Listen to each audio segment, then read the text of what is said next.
A recession is coming. Not today, not next Tuesday, maybe not even this year, but it is coming. It always comes.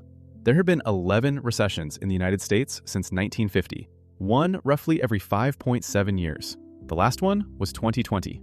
Do the math yourself. I am not here to tell you why. Not going to talk about interest rates or government policy or whose fault it is. I am here to talk about you, the person earning $14 to $16 an hour. The person working double shifts not because they love overtime, but because one income does not cover the month. The person with maybe $200 in savings on a good month and zero on a bad one. Because every time recession gets discussed on television, it is two people in suits talking about portfolios and market corrections. And somewhere, a person working a Tuesday close shift is watching that thinking, okay, but what does this actually mean for me? That is what this is. And the signs are already there. Household debt in America hit $18.8 trillion by late 2025. Credit card delinquencies sitting at 12.7%.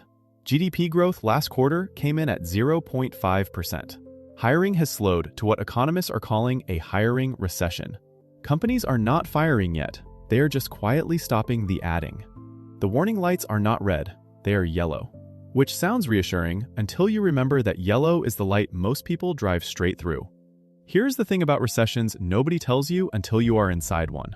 You do not feel it when the GDP number goes negative. You feel it when your manager pulls you aside on a Wednesday and says, "We are cutting hours next week."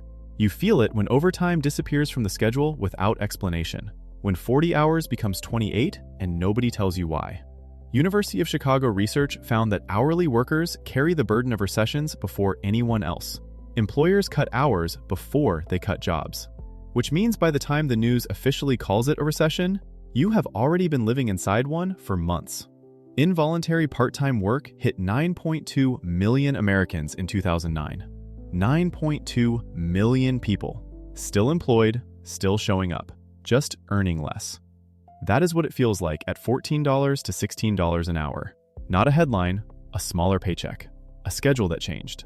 A shift that got canceled. So the question is not, is it coming? The question is, are you going to be the person who saw it coming and did something? Or the person who felt it arrive with nothing to absorb it? The next few minutes are about being the first person. Let us get into it. Let me tell you exactly what happens to your life when a recession arrives.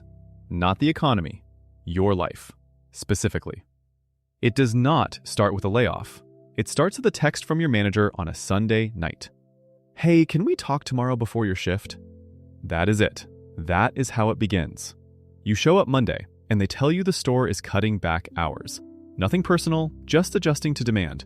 You are going from 40 hours to 28. 40 hours to 28. That is not nothing.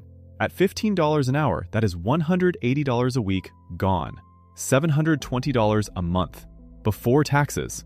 Just disappeared. No layoff, no severance, just a schedule that got quietly smaller. And here is what makes it worse. The bills do not get the memo. Rent does not go down because your hours went down. Groceries do not adjust to your new schedule. The car payment does not care that your manager needed to cut costs. During the 2008 recession, food prices were up 5.9% year over year. Gas was up 39%. At the exact same time, paychecks were shrinking. Read that again. Costs going up, income going down simultaneously. That is the squeeze. That is what a recession actually feels like when you earn $14 to $16 an hour. Not a stock market number, not a GDP chart. A gap that opens between what comes in and what goes out, and gets wider every month. And then comes the credit card, because when the gap opens, people fill it with plastic. It feels like a solution. It is not a solution. It is a delayed problem with interest attached. Credit card defaults rose to 4.7% in 2008. Right now, delinquencies are already at 12.7%, which means millions of people are already using credit to survive before the recession even officially arrives. That number does not go down during a recession. It goes up. And if you are carrying a balance at 24% interest and your hours get cut, that balance does not stay still. It grows. Every month, while you are working less, while groceries cost more, while the gap gets wider. This is the cascade. This is how a recession turns a manageable life into an unmanageable one for people earning hourly wages. Not one big dramatic moment, just a series of small ones. Fewer hours, higher prices, credit card balance creeping up, emergency fund that was never really there to begin with, getting tested for the first time. And the people who get hit hardest are always the same people. Retail workers, food service workers, construction workers, the industries that cut first because they feel consumer pullback first. When people stop eating out, restaurant hours get cut. When people stop shopping, retail schedules shrink. When building slows, construction workers lose projects. If you work in any of those industries, you do not wait for the official recession announcement. You feel it in your schedule 3 to 6 months before the economists give it a name. So what do you do? That is the next part, because there are things that actually work, specific things. Not save more or spend less, actual moves that protect you before the hours get cut. That is what comes next. Not all jobs feel a recession the same way. Some industries get hit in the first wave.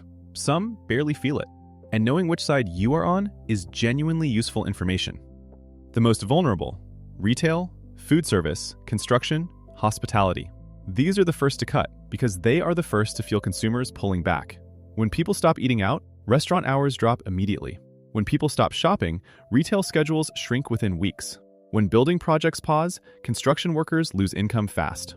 No warning, no announcement, just fewer shifts on the board. And the research backs this up. During the 2008 recession, involuntary part-time work surged first in these exact industries. Not layoffs, hours, quietly, before any official declaration. If you work in any of these industries, the recession does not announce itself. It shows up in your schedule.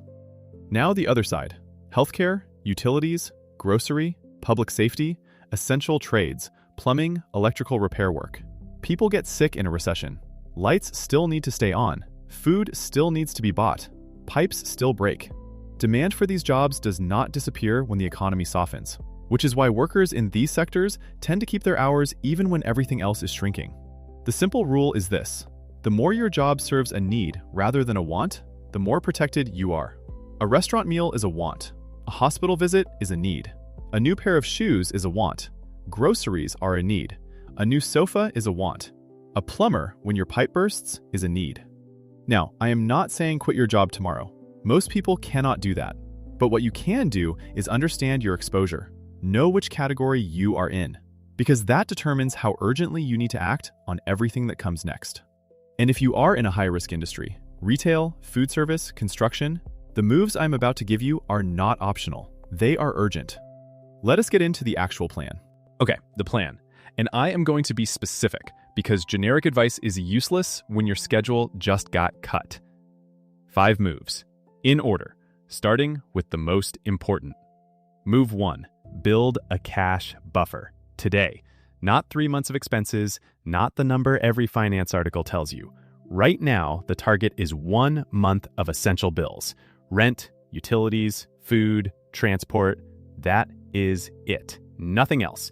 Because the first thing a recession does is cut your income unpredictably, and having 1 month of essentials sitting somewhere separate, not in your main account where it disappears, means a schedule cut does not immediately become a crisis.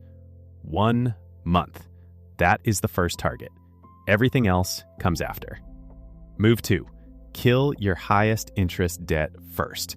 If you are carrying a credit card balance at 22 to 24% interest right now, that balance is your most dangerous liability going into a recession.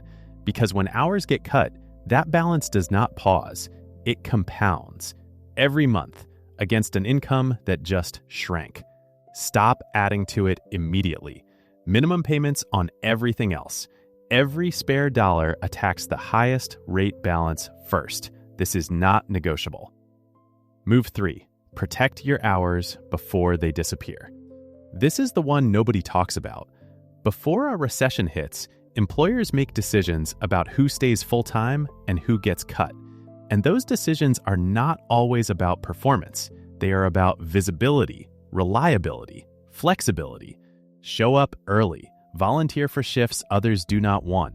Learn 1 additional skill in your workplace. Cross-train into a busier department if you can. Become the person who is harder to schedule around. Not the easiest name to remove from the board. I know that sounds like extra work on top of work you are already doing.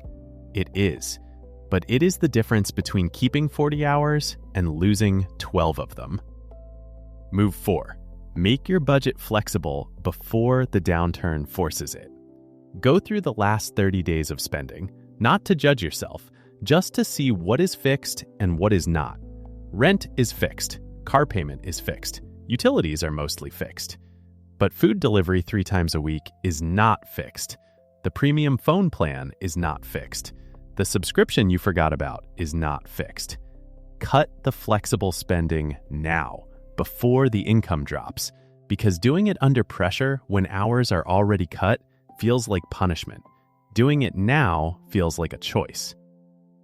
Move 5. Build one additional income stream before you need it. Not a side hustle empire. One thing. Delivery driving, dog walking, helping people move, selling things you own. One skill you already have that someone will pay for. Even $200 to $300 extra a month before a recession is not nothing. It is the difference between your buffer lasting 2 months and lasting 4. And here's the thing about side income.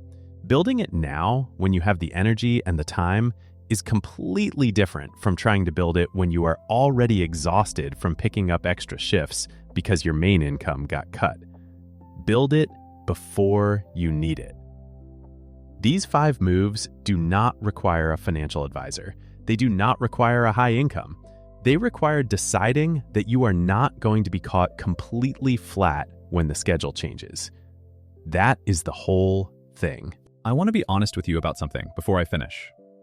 These moves do not make you recession-proof. Nothing makes you recession-proof when you are earning $14 to $16 an hour and living close to the margin. Anyone who tells you otherwise is selling something. What these moves do is give you a buffer, a few months of breathing room, enough space between a schedule cut and a genuine crisis that you can think clearly instead of panic. And that gap between panic and clear thinking is where every important financial decision gets made. The person with 1 month of expenses saved and their credit card balance going down does not spiral when hours get cut. They adjust. They have time. They make decisions from a position of some stability instead of pure desperation. That is what this is about. Not getting rich, not building a portfolio, just not getting destroyed by something that was always going to come. Recessions are not surprises. They are patterns. And the people who come out the other side okay are almost never the ones who earned more. They are the ones who prepared earlier. The last recession ended in April 2020. We are more than 5 years out. Based on the historical pattern, based on the data, the next one is not a question of if. It is a question of whether you used the time before it arrived. 1 month of essential expenses saved, highest interest debt being attacked, hours protected by being the hardest person to cut, flexible spending already trimmed, one small income stream building quietly in the background. None of that is dramatic. None of it requires a perfect month or a windfall or a raise that may not come. It just requires starting before the Sunday night text arrives. Because once that text arrives, the options get smaller, and the pressure gets louder, and the decisions get harder. Start now, while it is still a choice. I am Marcus Webb. See you on the next one.